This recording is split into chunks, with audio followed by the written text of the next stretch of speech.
രഹസ്യമായി അല്ലാഹുവിനെ ഇബാദത്ത് ചെയ്ത് ജീവിച്ചുകൊണ്ടിരിക്കുന്ന സത്യവിശ്വാസികളൊക്കെ മുൻനിർത്തി സയ്യിദുൽ ഉലമയുടെ ഒരു പ്രാർത്ഥന ഉണ്ടാകും.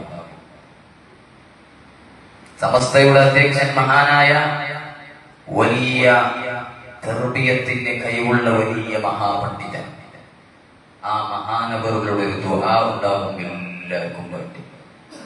അതിൽ നമ്മൾ പങ്കാളികളാവണം, ആ സദസ്സിൽ നമ്മൾ ഉണ്ടാവണം. ഒന്ന്.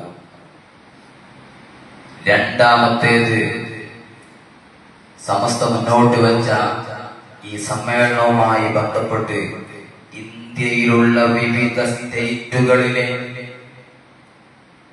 പാവപ്പെട്ട വിശുദ്ധമായ ഇസ്ലാമിന്റെ പ്രചരണത്തിന് വേണ്ടി പ്രയാസപ്പെടുന്ന ഒരുപാട് ഗ്രാമങ്ങളുണ്ട്.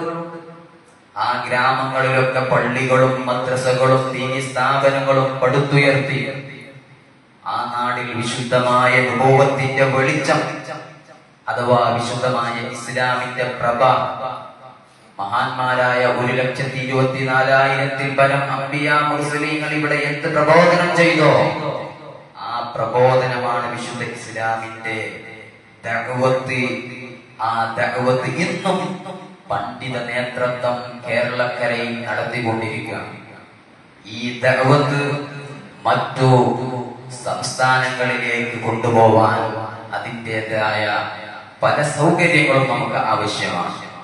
അതുകൊണ്ട് സമസ്ത തീരുമാനിച്ചു, നമ്മുടെ സമസ്ത കേരള എന്ന പേരുണ്ടെങ്കിലും ഇന്ത്യയിലുള്ള വിവിധ സ്റ്റേറ്റുകളിൽ പോയി ഇസ്ലാമിക പ്രബോധനം ചെയ്യണം. മക്കൾക്ക് ഫാത്തിഹയും അത്തഹിയാത്തും പഠിപ്പിക്കണം. അതിന് ദീനി സ്ഥാപനങ്ങളും അതിന്റെ കേന്ദ്രങ്ങളും ആവശ്യമാണ്.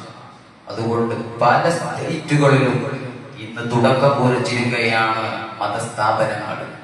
തമിഴ്നാട്ടിൽ 4ഓളം പ്രദേശങ്ങളിൽ, മറ്റു ഉത്തരേന്ത്യൻ ഭാഗങ്ങളിൽ പല സ്ഥലങ്ങളിലും സമസ്ത കേരള ജമിയത്തുൽ ഉലമയുടെ നേതൃത്വത്തിൽ ദീൻ പഠിക്കാനുള്ള സൗകര്യം ചെയ്തുകൊണ്ടിരിക്കുകയാണ്. ആ നാട്ടുകാരോട് അതിന് സഹായം ചോദിച്ചാൽ എടുത്തു കൊടുക്കാൻ കഴിയാത്ത ആളുകളാണ്.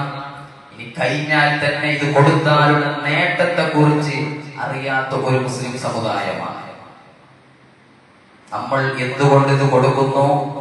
നമ്മുടെ മഹല്ലുകളിൽ പള്ളികളും മദ്രസകളും ദീനി സ്ഥാപനങ്ങളും എന്തുകൊണ്ട് ഇത്രയധികം വളർന്നു വരുന്നു എന്ന് ചോദിച്ചാൽ നമ്മൾ സമ്പത്തുള്ളത് കൊണ്ടല്ല.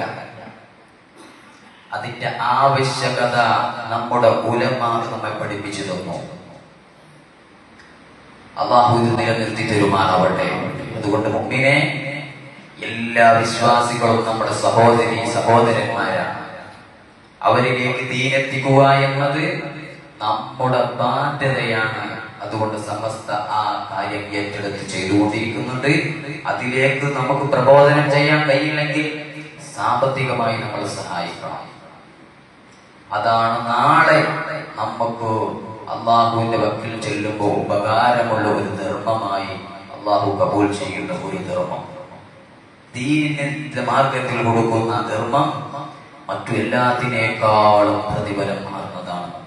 അതുകൊണ്ട് നല്ല ഒരു സംഖ്യ നിങ്ങളിൽ നിന്ന് എടുത്ത് എന്റെ കയ്യിൽ തരണം. അതിനുശേഷം ദുആ ചെയ്യും. ഈ നൽകിയ ആളുകൾക്കൊക്കെ സയ്യിദുൽ ഉലമ മഹാനായ ജിഫ്രി മുത്തുകോയ തങ്ങൾ ആ വേദിയിൽ വെച്ച് ഇൻഷാ അല്ലാഹ് എല്ലാവർക്കും ദുആ ചെയ്യും. ആ ദുആയിൽ നമ്മൾ അംഗത്വം കിട്ടണമെങ്കിൽ എല്ലാവരും എത്രയാ കഴിയുന്നത് അതുകൊണ്ട് നമ്മൾ സഹായിക്കണം. അല്ലാഹു തൗഫീഖ് നൽകട്ടെ. എല്ലാവരും സല്ലല്ലാഹു അലൈഹി